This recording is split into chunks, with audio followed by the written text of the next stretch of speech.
산길에 흘린 피 흔적 그 누가 흘렸나.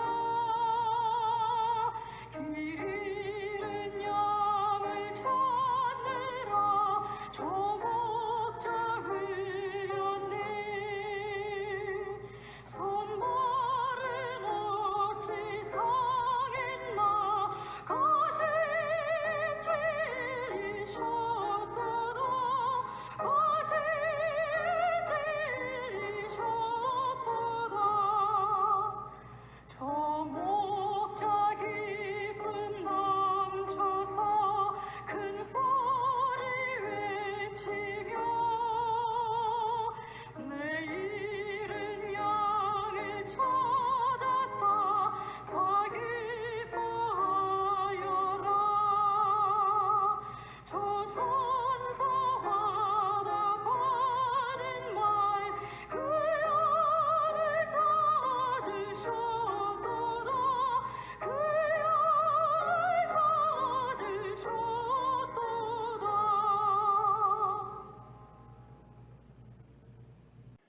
오늘은 누가복음 15장의 말씀을 통하여 하나님의 은혜의 말씀을 나누겠습니다. 특별히 15장 25절로 32절 말씀을 봉독합니다. 마다들은 밭에 있다가 돌아와 집에 가까이 왔을 때 풍악과 춤추는 소리를 듣고 한 종을 불러 이 무슨 일인가 물은데 대답하되 당신의 동생이 돌아왔음에 당신의 아버지가 건강한 그를 다시 맞아들이게 됨으로 인하여 살찐 송아지를 잡았나이다 하니 그가 노하여 들어가고자 하지 아니하거늘 아버지가 나와서 권한대 아버지께 대답하여 이르되 내가 여러 해 아버지를 섬겨 명을 어김이 없거늘 내게는 염소 새끼라도 주어 나와 내 벗으로 즐기게 하신 일이 없더니 아버지의 살림을 창녀들과 함께 삼켜버린 이 아들이 돌아오매 이를 위하여 살찐 송아지를 잡으셨나이다. 아버지가 이르되 예 너는 항상 나와 함께 있으니 내 것이 다 내 것이로되 이 내 동생은 죽었다가 살아났으며 내가 잃었다가 얻었기로 우리가 즐거워하고 기뻐하는 것이 마땅하다 하니라. 이는 하나님의 말씀입니다. 미국 지하철에서 있었던 일입니다. 역에서 아버지와 아이 2명이 지하철에 탔습니다. 아버지는 자리에 앉았지만 아이들은 지하철을 마구 정신없이 뛰어다니기 시작했습니다. 의자에 신발을 신은 채로 올라가기도 하고 신문 읽고 있는 손님의 신문을 잡아당기기도 하였습니다.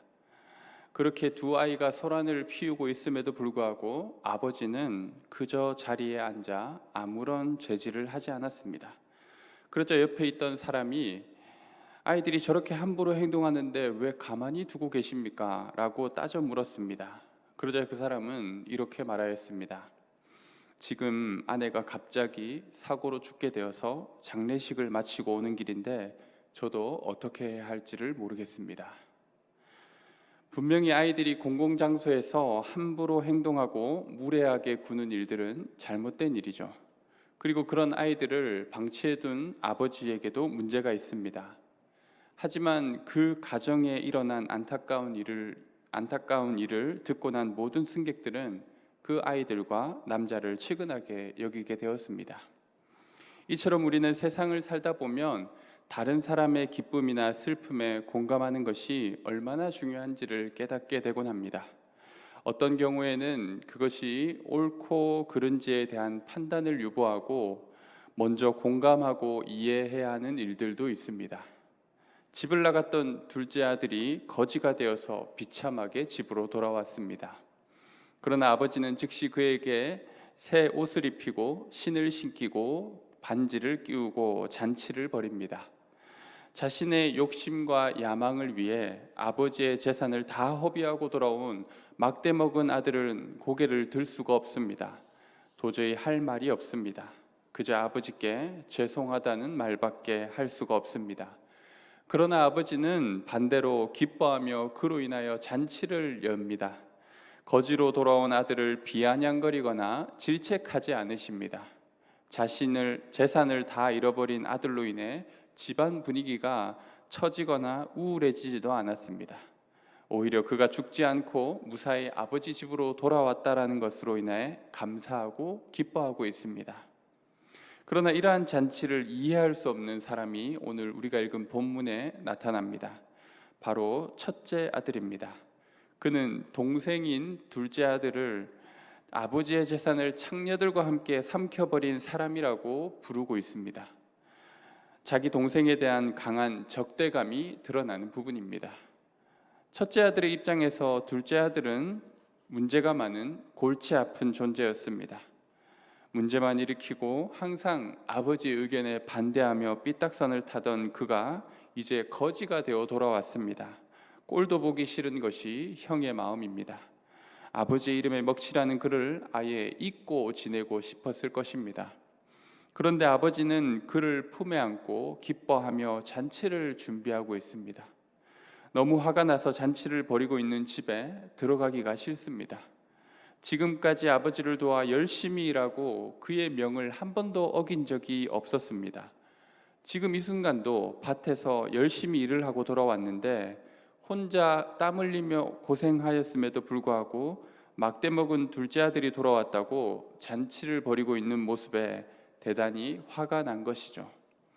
그래서 아버지는 그 아들을 권하여 집으로 함께 들어가자고 말합니다. 그러나 첫째 아들은 강경하게 그것을 거부합니다. 그러자 아버지는 그에게 너무나도 중요한 한마디 말씀을 던집니다. 바로 32절 말씀입니다. 이 내 동생은 죽었다가 살아났으며 내가 잃었다가 얻었기로 우리가 즐거워하고 기뻐하는 것이 마땅하다 하니라. 내가 이렇게 기뻐하는 것을 너는 왜 그렇게 싫어하느냐? 영원히 가슴속에 묻어둔 채 만나지 못할 뻔했던 아들을 아무런 탈 없이 돌아와 만나게 된 아버지로서 내가 기뻐하는 것이 마땅하지 않겠느냐 묻고 있는 것입니다. 그리고 그 이후 첫째 아들이 도대체 아버지에게 어떤 대답을 하였는지 또한 어떻게 행동하였는지에 대해서는 알려주지 않은 채 이 비유는 끝이 나고 맙니다. 이 비유의 구조는 마치 요나서의 마지막 부분을 떠올리게 합니다. 요나는 니느웨로 가서 그곳에 심판을 선포하라는 하나님의 소명의 말씀을 받습니다. 그러나 여호와의 얼굴을 피하여 다시스로 도망가 버리죠. 요나의 입장에서는 니느웨가 그저 그렇게 멸망해 버렸으면 좋겠다라는 생각뿐이었습니다. 니느웨는 아수르의 수도성이었는데 아수르라는 나라는 이스라엘을 대대로 괴롭혔던 나라였기 때문입니다. 그렇게 악한 나라는 죄로 인해 멸망하는 것이 요나의 소원이었습니다. 하지만 하나님은 거대한 폭풍과 물고기를 통해 요나를 기어코 니느웨 성으로 가게 하십니다. 요나는 내키지 않는 마음으로 건성건성 하나님의 말씀을 그 성에 전하였습니다. 그런데 이게 웬일입니까? 그 성에 커다란 회개의 물결이 일어나게 된 것입니다. 요나는 설마 니느웨가 회개를 하겠냐라는 마음으로 하나님의 말씀대로 40일 뒤에 니느웨 성이 비참하게 멸망하는 장면을 보고자 동산에 올라가 장막까지 짓고 니느웨 성을 지켜봅니다. 그런데 니느웨의 멸망을 지켜보기 위해 자리 잡은 곳에 햇볕이 너무 뜨거워서 고생을 합니다. 하나님은 그에게 박넝쿨을 보내셔서 그의 대머리를 햇볕으로부터 보호해 주십니다. 하지만 하룻밤 사이에 벌레가 박넝쿨을 다 갉아 먹어버리고 나자 햇볕이 너무 뜨겁고 죽을 것만 같았습니다. 그러한 사실에 화가 난 요나는 하나님께 이제 마구 화를 내기 시작합니다. 제가 이럴 줄 알고 처음부터 안 오려고 한 것 아닙니까? 그렇게 결국 은혜를 베푸셔서 멸망하지 않도록 할 거였으면 저를 왜 이곳까지 보내신 것입니까?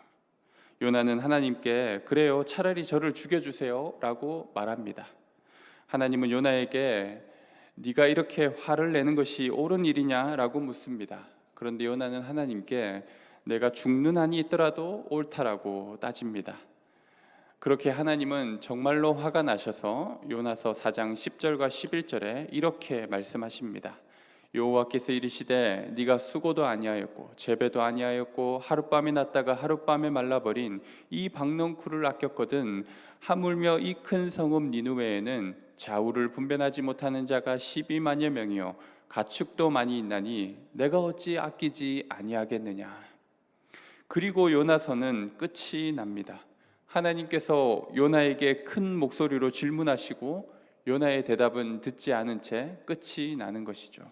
마치 우리가 읽은 탕자의 비유에 나오는 아버지의 말로서 비유가 끝나는 것과 참으로 비슷합니다. 요나는 대답이 없습니다. 할 말이 없었던 것이죠. 요나는 하나님의 선지자, 하나님의 종이라고 하였지만 하나님의 심정을 이해하지 못했던 것입니다. 하나님의 마음에 공감하지 못하는 자였습니다. 하나님은 니느웨 성의 그 놀라운 회개를 얼마나 기뻐하셨을까요? 어른에서 아이까지, 그리고 왕과 고관들, 심지어 가축까지 하나님의 심판을 두려워하며 자신의 죄를 자복하고 티끌을 뿌리며 베옷을 입고 회개하는 모습, 아마도 하나님은 그들의 모습을 보고 크게 감격하며 기뻐하셨을 것입니다. 그런데 요나는 이런 하나님의 마음을 전혀 몰라주었던 것이죠. 첫째 아들은 공감할 줄 모르는 사람이었습니다. 비참한 몰골이 되어 돌아온 동생이 얼마나 고생을 하고 처량한 신세로 살았는지 측은한 마음을 가지지 않았습니다. 그 아들을 잃어버리고 밤마다 몰래 울며 괴로워하는 아버지의 슬픔조차 공감하지 못했습니다.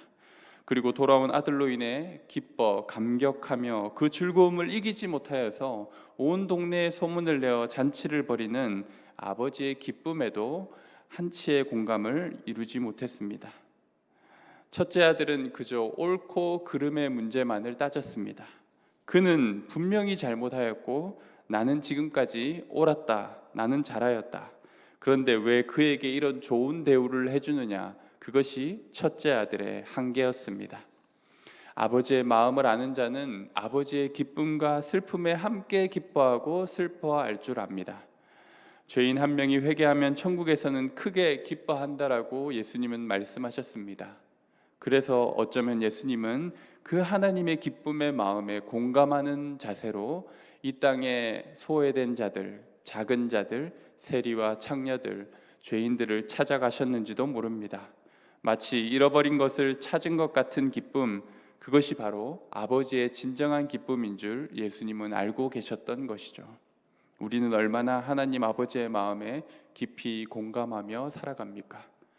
그의 마음이 가는 곳에 우리의 마음이 함께 가고 있습니까? 아버지의 눈물에 함께 눈물 짓고 계십니까? 그분의 기쁨에 함께 감격하며 감사하고 있습니까? 아버지의 마음과 공감할 수 있는 자가 진정 그분의 뜻을 알고 행할 수 있는 것입니다. 나 자신만을 생각하고 내가 옳다라고 생각하는 것을 주장하기에 바쁘다 하면 우리는 다른 사람에 대해 공감해 주기 어려울 것입니다. 그리고 하나님의 그 사랑과 은혜에 대하여서 이해할 수 없을 것입니다. 오늘도 그 아버지의 마음, 따뜻한 사랑의 마음, 영혼을 향한 간절한 열정을 우리 또한 함께 느끼고 공감할 수 있는 귀한 한 날이 되시기를 주님의 이름으로 축원합니다. 기도하겠습니다. 하나님 아버지, 잃어버린 영혼을 향한 하나님의 애타는 심정, 그 뜨거운 눈물을 이해하는 저희가 되게 하옵소서. 또한 잃어버린 영혼을 다시 찾은 기쁨을 주님과 함께 기뻐하고 즐거워하는 우리가 되게 하여 주옵소서.